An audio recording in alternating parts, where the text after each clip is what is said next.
It's Wendy Rye again.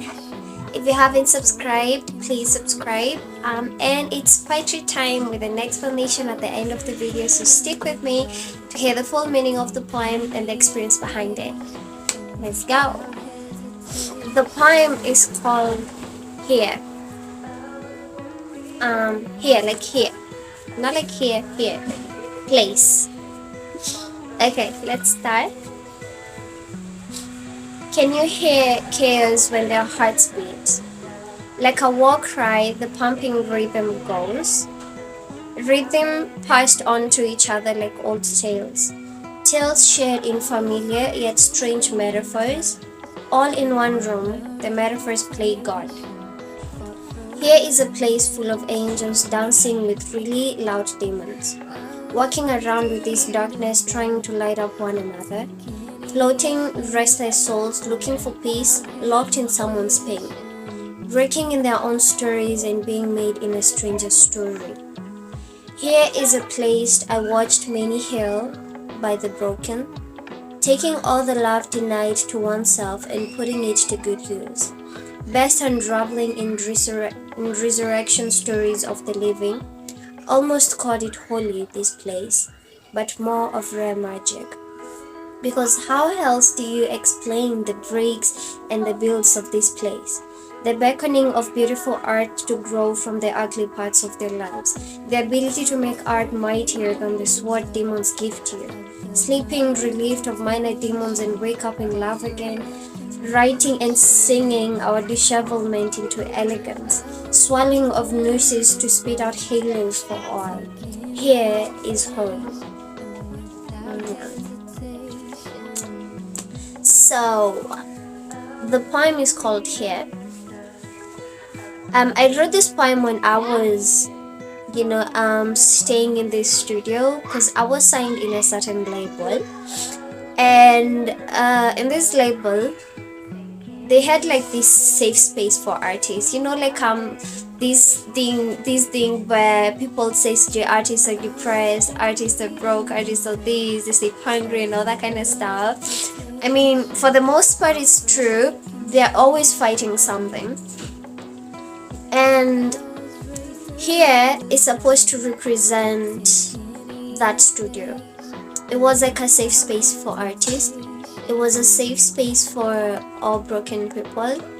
And if you came there to record in that space, you could also just literally live there. Either you haven't paid rent, you're having issues with your parents, because most people there had a lot of trauma.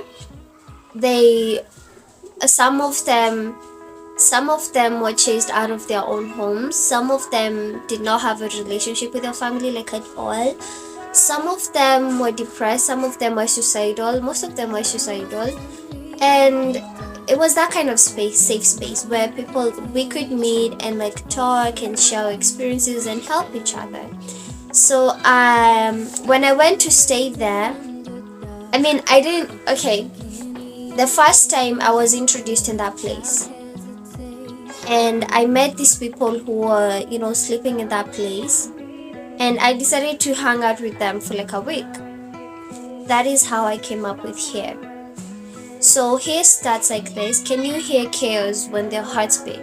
Because everything in their lives, everything in my life too, was chaotic at the time, and I needed someone I could talk to, and I found people to talk to in that place. I found people going through the same thing that I was, because there's some who actually fight the whole idea of people being depressed, saying, it's a choice. And I was feeling bad when people would say that, because I was fighting this darkness. And okay, it starts like this. Can you hear chaos when their hearts beat? Like a war cry, the pumping rhythm goes. It's like a war cry. We were literally in war. We were literally battling our emotions, battling depression, battling people every single day. Every single day. Even the art that we were making was fighting us, and we were always fighting something. We were always in war. So rhythm passed on to each other like old tales, because we all shared the same kind of, not the same kind of, okay, we kind of shared the same kind of pain, but not pain that came from the same place. His pain was inspired by something, my pain was inspired by something else entirely different, her pain something else, and we were reacting to it differently, but it was the same kind of hurt. Tales shared in familiar yet strange metaphors. So, in familiar yet strange metaphors, they were familiar to us. In our group, they were familiar to us, but they were strange to other people. They were strange when we talked, when we, how do I put this? They were familiar among us in our group, to someone who was feeling the same thing. It was familiar to that person, to this other person.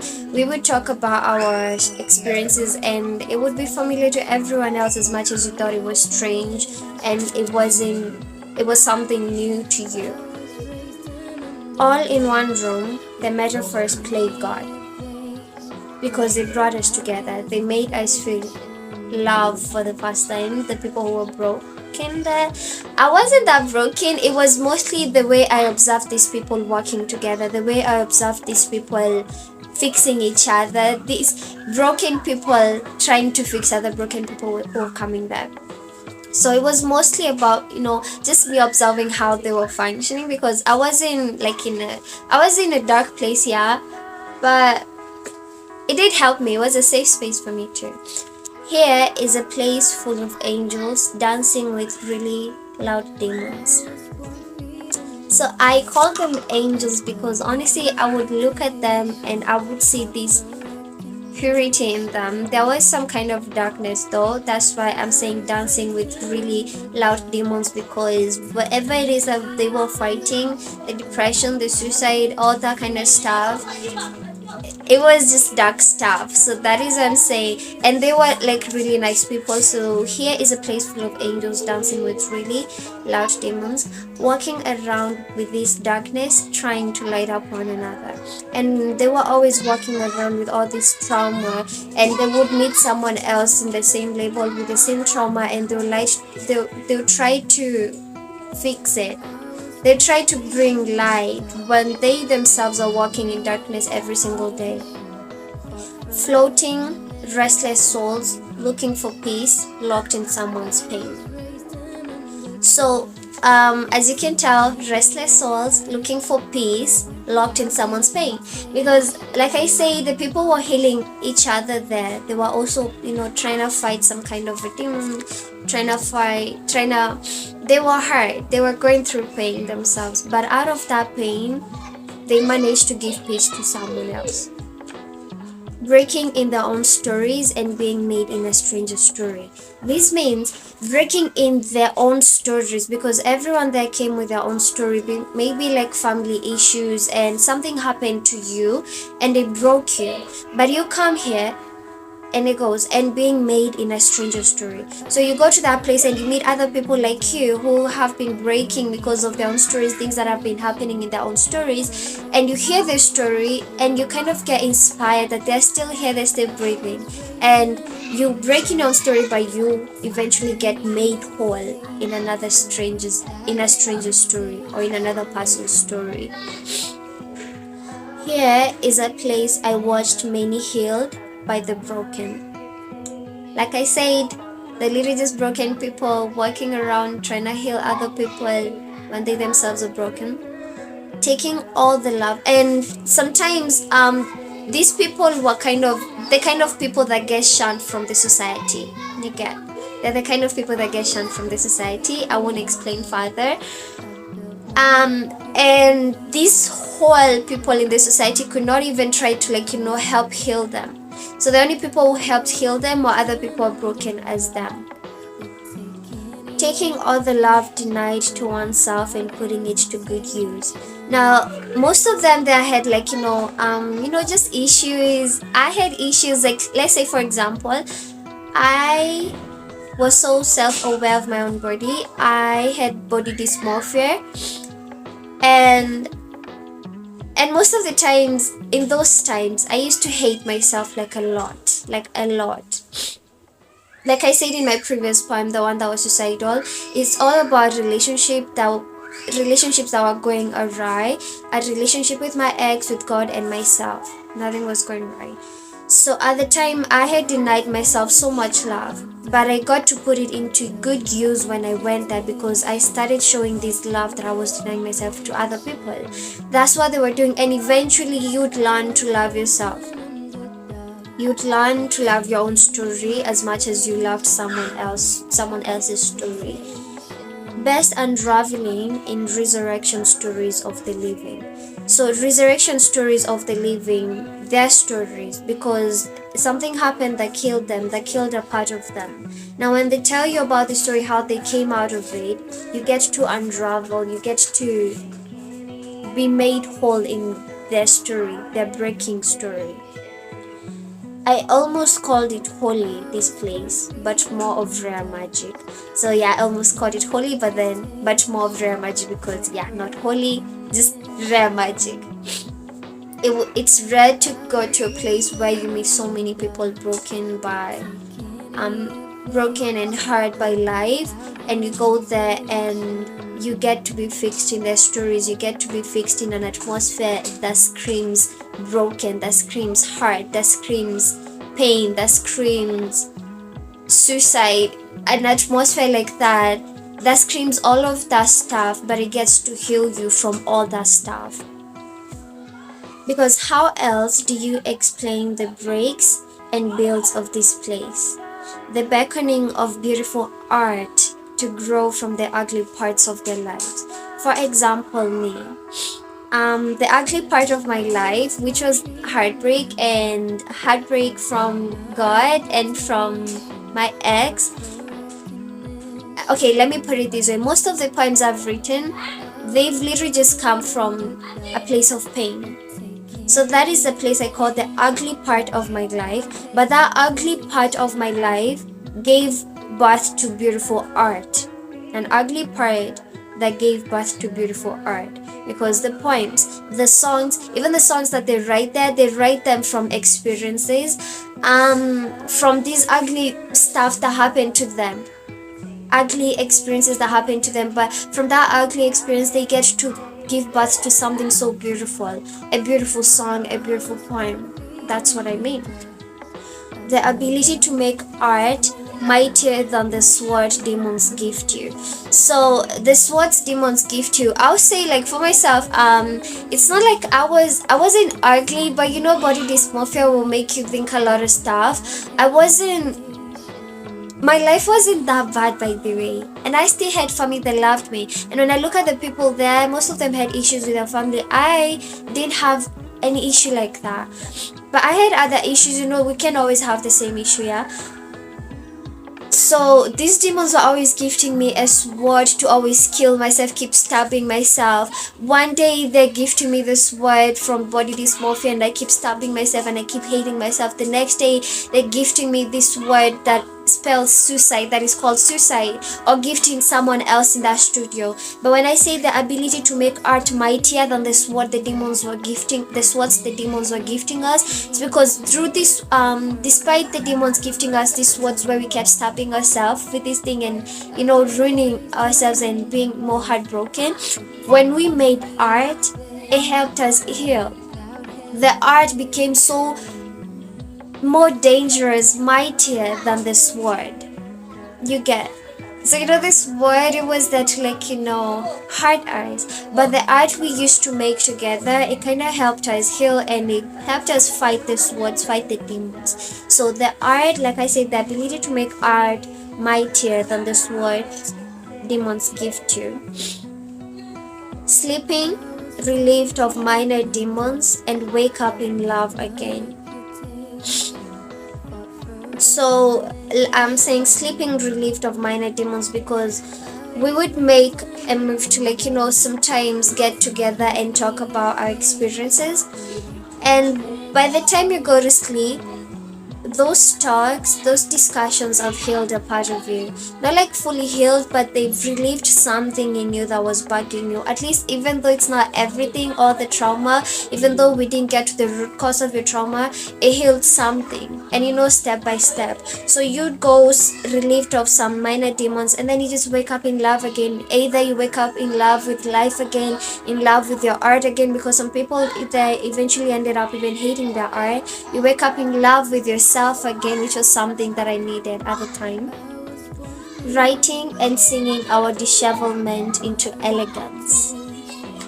Writing and singing our dishevelment into elegance. So you would come with this, like I say, this ugly part of you, this ugly story in your life that makes you look broken. And the kind of broken that looks ugly, disheveled. But when we start writing and singing and drawing or drumming or whatever artistic thing we were doing in that studio, when we start doing that, that dishevelment would just die, and it would give birth, the art, the singing, the writing would just give birth to elegance and love. Swallowing of nooses to spit out halos for all. Swallowing of nooses, like a noose, the thing that you just tie up to to hang yourself. I don't know why I did that. That noose, that's the noose that I'm talking about. The one you just tie to hang yourself. People make to hang themselves. Okay, you know what I'm talking about. So those nooses, we take them and swallow them instead. Put it on the inside, not on the outside. So you swallow it and you spit out a halo. You all know what a halo is. The thingy that appears here on top of angels. But people depict angels to have like a very beautiful halo towering over them. So we'll take the nooses, the rope that's tied like that, and then you spit out a halo instead. And then you keep crowning every single person there through these breaking stories. That's what I meant. Swallowing of nooses to spit out halos for all who were there. Here is home. That place felt like home. Not like for a long time, by the way. Like after this poem, you're gonna think, oh, this place is amazing. I mean, yeah, it is amazing. It's a safe space for artists and all. But this was the first time I was introduced to that place. It was home at first. It was home until things started happening, weird things, and also the owner of the guy was the owner of the guy. Wow, the owner of the place was my ex, and that breaking story with my ex, which is not really good. It's like terrible. So the place obviously ended up being the place that would break me completely. A place that I would remember and think, oh, those days have to be the worst days of my life. But then again, it didn't stop me from viewing it as a place where artists could go and heal, because I would look at other artists when I ignore everything else that was going on in the studio that used to break me.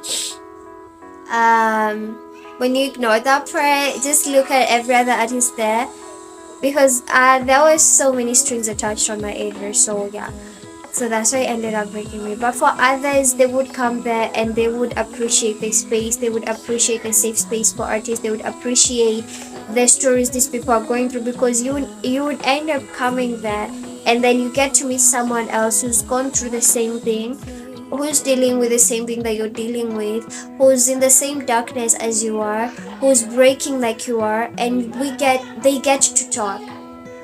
They get to talk about it, and when they talk about it, this poem is birthed. When they get to talk about it, everything that I've mentioned here on the poem is birthed.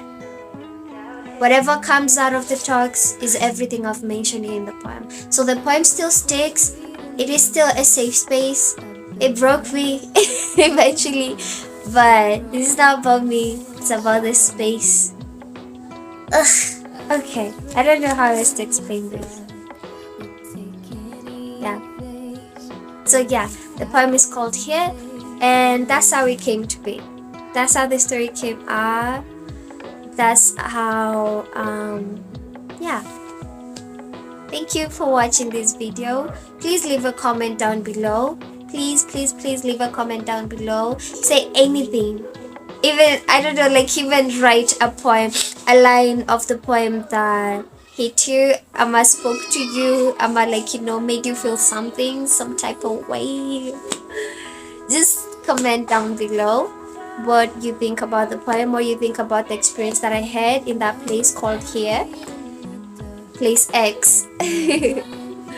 So yeah, comment down below. Thank you for your time. Thank you for watching this video. Please like and subscribe.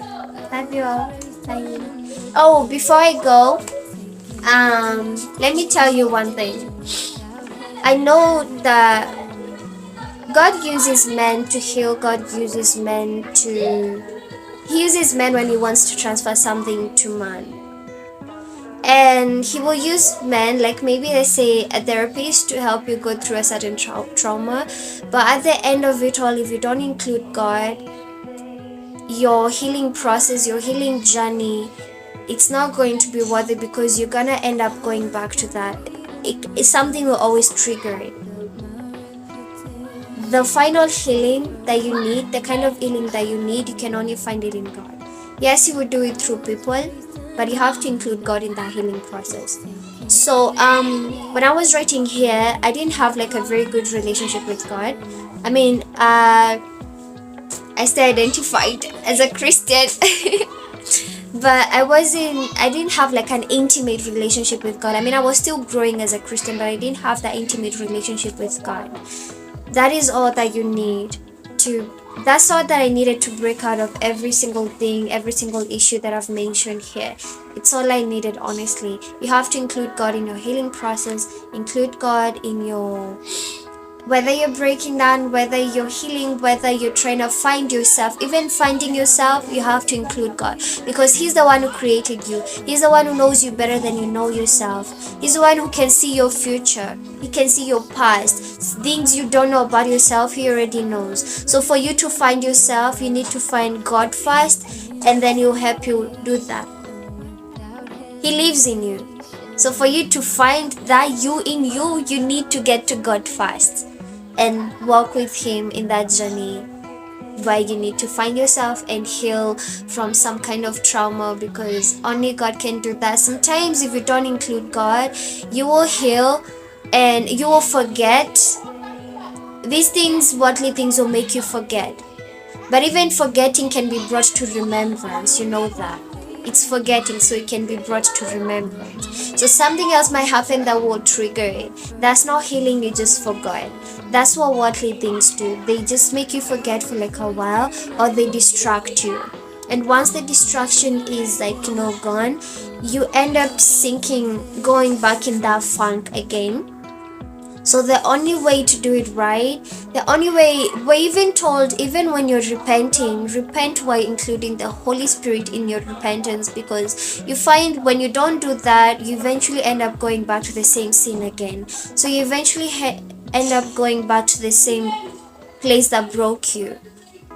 You end up finding yourself that you can't even confront this thing that broke you, because you didn't really heal.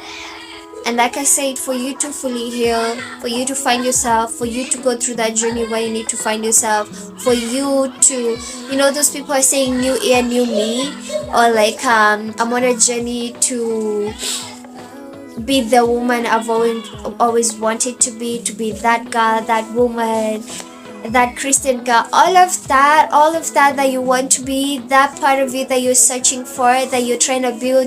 Or if you were lazy before and you're trying to be hardworking, even being hardworking is grace. It is you need grace to work hard too. So go to God. That's where all the grace is. That's where all the grace is. The grace to heal, the grace to work hard, the grace to make money, the grace to, do everything, to work on that relationship that you're trying to work on with your person, with your family.